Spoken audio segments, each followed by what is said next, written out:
Baik, Assalamualaikum warahmatullahi wabarakatuh. Kami dari kelompok 7 akuntansi 2024E. Di sini akan menjelaskan terkait dari materi perataan laba dan juga manajemen laba. Next slide.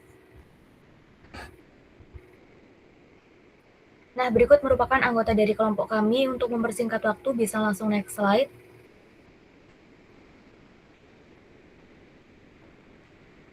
Oke, baik. Untuk materi yang pertama di sini adalah hipotesis perataan laba. Jadi, hipotesis perataan laba itu merupakan konsep dalam akuntansi yang dimana menyatakan bahwa manajer itu cenderung mengurangi fluktuasi laba agar terlihat lebih stabil dari waktu ke waktu. Nah, hal ini itu dilakukan karena laba yang stabil itu sering dianggap mencerminkan kinerja perusahaan yang baik dan juga resiko yang lebih rendah di mata investor maupun kreditor. Namun, stabilitas tersebut itu tidak selalu menggambarkan kondisi ekonomi perusahaan itu yang sebenarnya, melainkan hasil dari pengelolaan angka laba melalui kebijakan tertentu. Dalam praktiknya, perataan laba itu dilakukan dengan memanfaatkan fleksibilitas dalam standar akuntansi, seperti pemilihan metode depresiasi, estimasi cadangan kerugian, dan juga pengakuan pendapatan. Nah, melalui kebijakan tersebut, itu manajer dapat mengatur terkait dari waktu pengakuan laba sehingga terlihat lebih merata antar periode. Akibatnya itu nanti informasi dalam laporan keuangan itu menjadi kurang mencerminkan kondisi real perusahaan dan juga berpotensi mempengaruhi keputusan para pengguna laporan keuangan. Next slide.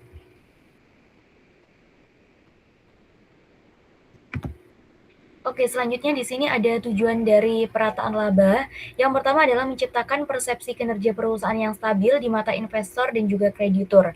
Yang kedua, mengurangi persepsi risiko karena laba yang tidak berfluktuasi itu nantinya akan dianggap lebih aman.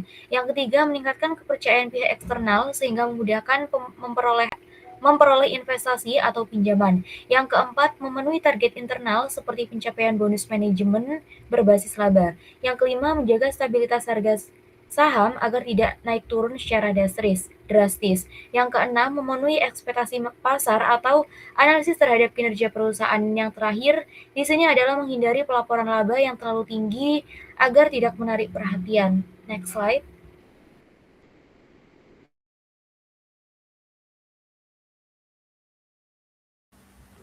Lalu ada kaitan dengan pendekatan perilaku. Dalam konteks teori akuntansi, khususnya pendekatan perilaku yang dibahas dalam materi Birkau, hipotesis perataan laba menunjukkan bahwa informasi akuntansi dipengaruhi oleh perilaku manusia.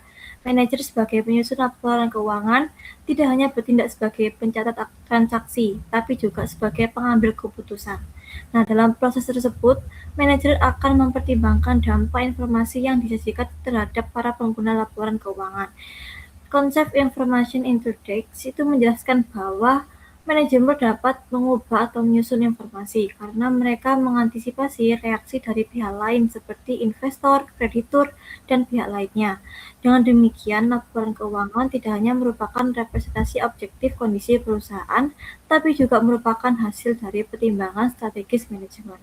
Selanjutnya akan dijelaskan oleh rekan saya.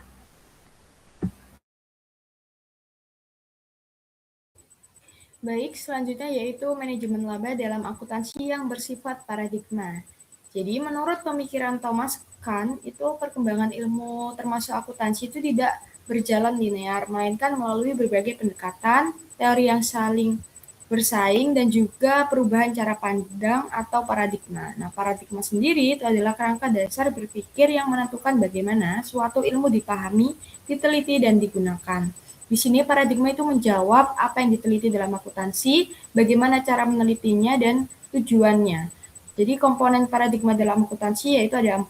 Yang pertama eksemplar atau contoh atau karya teladan. Yang kedua itu teori, dasar konsep ilmiah. Yang ketiga metode, cara penelitian dilakukan. Dan terakhir yaitu instrumen, alat yang digunakan dalam penelitian. Jadi akuntansi itu luas dan kompleks, tidak hanya soal debit kredit, tapi juga melibatkan cara berpikir ilmiah. Next.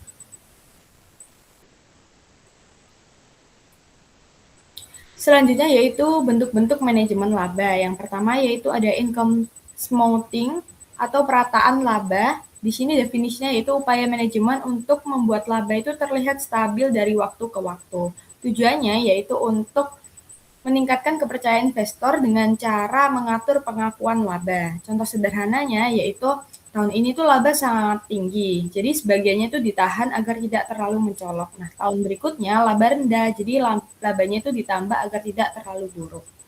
Yang kedua yaitu income maximization atau memaksimalkan laba. Jadi di sini adalah usaha manajemen untuk meningkatkan laba pada periode tertentu. Tujuannya yaitu untuk menarik investor. Cara yang dilakukannya yaitu menunda pengakuan beban.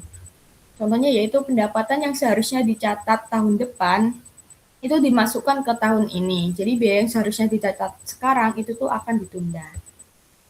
Untuk bentuk yang selanjutnya akan dijelaskan oleh rekan saya.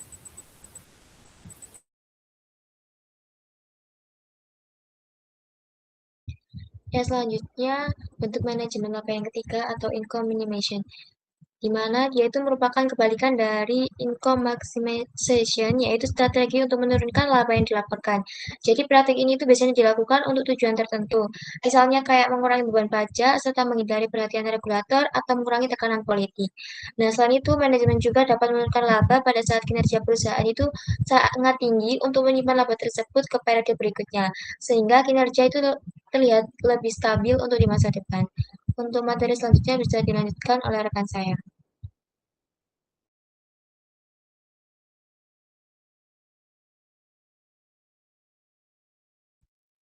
Misalnya ada macam paradigma akuntansi. Yang pertama ada paradigma positif, yang mana dalam paradigma positif, manajemen laba itu dipandang sebagai perilaku yang rasional dan dapat dijelaskan secara ilmiah. Nah, jadi manajemen di sini itu dianggap akan memilih metode akuntansi yang mampu memaksimalkan kepentingannya, seperti memperoleh bonus, menjaga kinerja, atau memenuhi kontrak tertentu. Oleh karena itu, praktik seperti perataan laba itu dianggap sebagai strategi yang wajar dalam menghadapi tekanan ekonomi dan juga pasar. Pandangan ini itu sejalan dengan pemikiran dari Myrtle F. Gordon yang menyatakan bahwa manajemen cenderung meratakan laba untuk menciptakan stabilitas yang diinginkan oleh investor. Yang kedua ada paradigma normatif, yang mana menjelaskan bahwa pada paradigma ini itu melihat manajemen laba sebagai praktik yang tidak sesuai dengan prinsip akuntansi yang baik. Jadi laporan keuangan itu seharusnya disusun secara jujur, netral, dan juga transparan, sehingga segala bentuk manipulasi atau rekayasa laba itu dianggap menyimpang. Oleh karena itu, paradigma ini itu menekankan bahwa pentingnya standar akuntansi yang ketat serta pengawasan melalui audit itu penting agar kualitas informasi tetap terjaga dan dapat diandalkan oleh pengguna laporan keuangan. Next slide.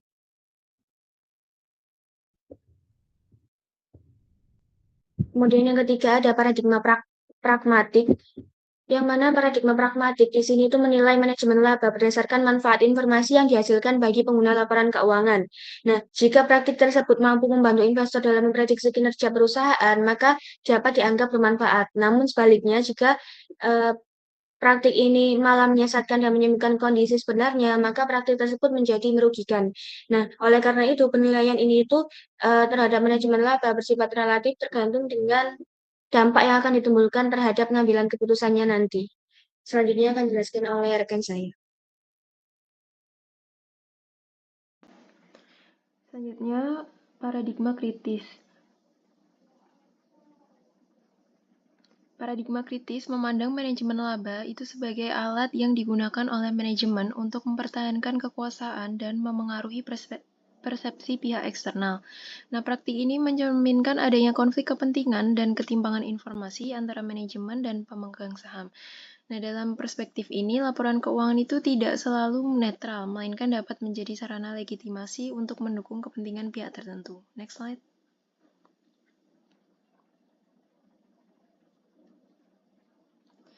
Selanjutnya yang kelima ada paradigma antropologis atau induktif. Melihat akuntansi dari sisi hubungan accountability, yaitu pertanggungjawaban. Nah, objek pengukurannya itu adalah kinerja ekonomi perusahaan yang dimana teori yang baik itu diciptakan dari praktik dan pada gilirannya mengkondisikan praktik. Gordon melahirkan teori perataan laba dengan preposisi penting, yaitu yang pertama ada proporsi 1.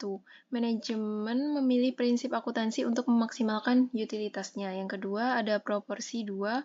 Kemampuan manajemen meningkat seiring keamanan kerja, pertumbuhan pendapatan, dan ukuran korporasi. Yang ketiga, proporsi 3. Pencapaian tujuan manajemen itu bergantung pada kepuasan pemegang saham. Yang keempat, proporsi 4. Kepuasan pemegang saham meningkat dengan rata-rata pertumbuhan dan stabilitas laba perusahaan. Sekian, saya kembalikan ke moderator. Oke, baik. Sekian presentasi dari kelompok kami. Mohon maaf apabila ada salah kata dan perbuatan. Sekian, wassalamualaikum warahmatullahi wabarakatuh.